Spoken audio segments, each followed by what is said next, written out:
Assalamualaikum warahmatullahi wabarakatuh. Perkenalkan, nama saya Alif Saputra.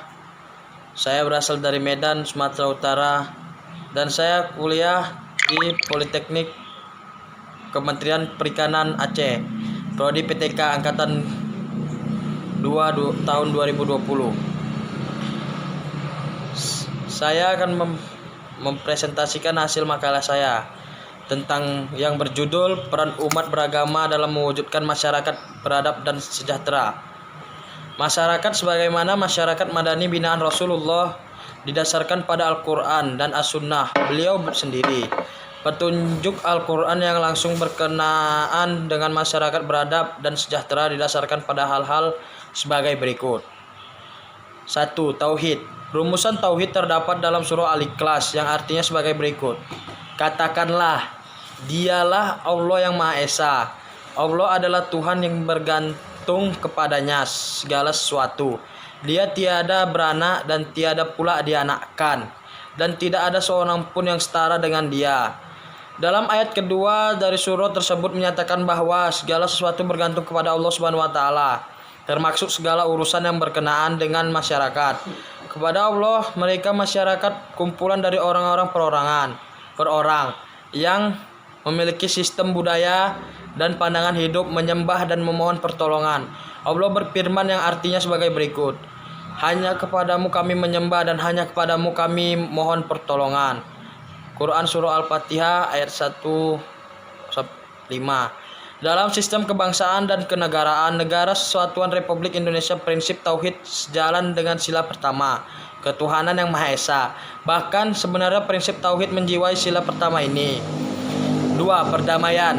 Suatu masyarakat negara, bahkan masyarakat yang paling mikro sekalipun yaitu keluarga bait, suami, istri, dan anak, tidak akan bisa bertahan keberadaannya kalau tidak ada perdamaian di antara warganya. Allah berfirman yang artinya sebagai berikut. Dan jika ada dua golongan orang mukmin berperang atau bermusuhan, maka didamaikan di antara keduanya. Sesungguhnya orang-orang mukmin itu adalah bersaudara. Karena itu, damaikanlah antara kedua saudaramu itu. Quran Surah Al-Hujurat ayat 49. Semangat ayat itu kehendaklah yang satu kepada yang lain, senantiasa berbuat baik dan tidak boleh saling bermusuhan. 3. Saling tolong-menolong. Tolong-menolong merupakan kelanjutan dan isi berbuat baik terhadap orang kesulitan. Diam-diam ia berjanji suatu saat akan membalas budi baik yang sedang diterima. Di saat itu ia merasa berhutang budi. Di saat itu pula sering terlontar kata-kata semoga Allah membalas budi baik Bapak, dan sering pula diiringi dengan doa Jakakumullahu khairul jazakumullahu khairu kasira. Semoga Allah membalas kebaikan yang jauh lebih baik, dan semoga Allah membalas dengan kebaikan yang lebih banyak. Dalam hal tolong menolong adalah berfirman yang artinya, dan tolong menolonglah kamu dalam mengerjakan kebaikan dan takwa, dan jangan tolong menolong dalam berbuat dosa dan pelanggaran, dan bertakwalah kamu kepada Allah, sesungguhnya Allah amat berat siksanya. Quran Surah Al-Maidah 4. Bermusyawarah. Dalam bermusyawarah sering muncul kepentingan yang berbeda dari masing-masing sub kelompok atau warga. Supaya tidak ada pihak yang dirugikan atau tertindas, musyawarah untuk mencapai kata sepakat. Moto yang harus sama-sama diunjung tinggi adalah berat sama dipikul, ringan sama dijinjing, nikmat sama-sama dirasakan, duduk sama rendah, berdiri sama tinggi. Allah berfirman yang artinya, dan bermusyawarahlah dengan mereka yang urusan itu. Kemudian apabila membulatkan tekad atau keputusan, maka bertakwalah kepada Allah. 5. Adil. Adil merupakan kata kunci untuk menghapus segala berbentuk kecemburuan sosial. Aneka macam berbentuk protes dan demo-demo kolosal umumnya menuntut keadilan atau rasa keadilan karena merasa dirugikan oleh mitra kerja, juragan, majikan, atau pemerintah.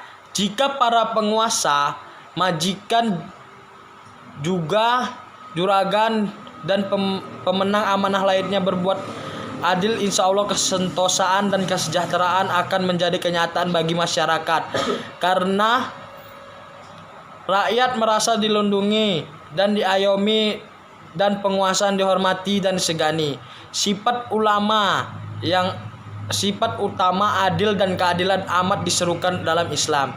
Himbauan pemerintah, janji ganjaran bagi yang berbuat adil, ancaman siksa bagi yang berbuat tidak adil, curang, culas atau lalim disebut 28 kali. Disebat 28 kali dan sinonim disebut 29 kali dalam Al-Qur'an. Ini menandakan adil harus menjadi ciri utama bagi setiap muslim atau masyarakat muslim dalam semua urusan. 6. Akhlak. Nabi Muhammad mengaku bahwa dirinya diutus di muka bumi untuk menyempurnakan akhlak manusia supaya berakhlakul karimah. Pengakuan itu diwujudkan dengan tindakan konkret. Beliau baik sebagai pribadi maupun membangun masyarakat Islam di masanya, yaitu sebagai masyarakat yang disitir dalam Al-Quran yang artinya negeri yang baik dan Allah berkenan senantiasa menurunkan ampunannya. Quran Surah As-Sabah ayat 35 surah ke-34 ayat 15. Indonesia adalah negara yang didasarkan pada ketuhanan yang Maha Esa. Penduduk bangsa Indonesia sudah dapat dimaklumi bahwa setiap penduduk harus beragama. Agama yang diakui oleh negara adalah Islam, Kristen, Katolik, dan Protestan, Hindu, Buddha, dan Konghucu. Dengan demikian, maka warga negara Indonesia harus memeluk satu agama, diantaranya agama-agama tersebut. Umat beragama adalah kumpulan atau kelompok warga negara Indonesia dari pemeluk masing-masing agama. Umat beragama di Indonesia terdiri dari umat Islam. Masing-masing pemeluk beragama telah sadar bahwa agamanya mengajarkan kebaikan bagi umat-umat semuanya, termasuk bagi negaranya. Kemajuan yang telah dicapai oleh bangsa Indonesia sudah secara otomatis adalah merupakan peran serta umat beragama di Indonesia. Tentu perannya itu tidaklah sangat sama kontribusi pada setiap umat beragama.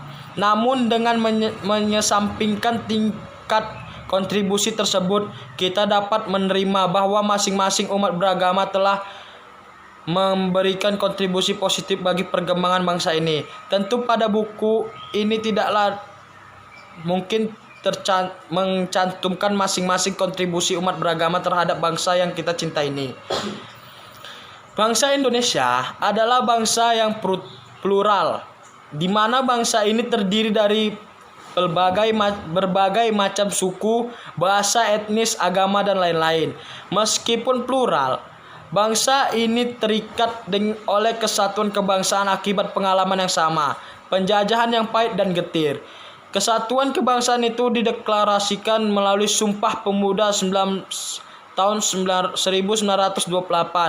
yang mengatakan ikrar satu nusa, satu bangsa, dan satu bahasa Indonesia. Kesatuan kebangsaan momentum historisnya ada pada Pancasila ketiga yang dijadikan sebagai falsafah dan ideologi negara. Jika dibandingkan, ia sama kedudukannya dengan Piagam Madinah. Keduanya, Pancasila dan Piagam Madinah, merupakan platform bersama semua kelompok yang ada untuk mewujudkan cita-cita bersama, yakni masyarakat madani. Salah satu pluralitas bangsa Indonesia adalah agama. Karena itu, peran umat beragama dapat mewujudkan masyarakat madani sangat penting. Peran itu dapat dilakukan antara lain melalui dialog untuk mengilis kecurigaan, membunuh saling pengertian, melakukan studi-studi agama, menumbuhkan kesadaran pluralisme, dan menumbuhkan kesadaran untuk bersama-sama mewujudkan masyarakat madani. Demikianlah hasil presentasi saya. Saya Alif Saputra mengucapkan terima kasih yang sebanyak-banyaknya. Jangan lupa subscribe, like, and comment channel ini. Terima kasih. Sampai jumpa.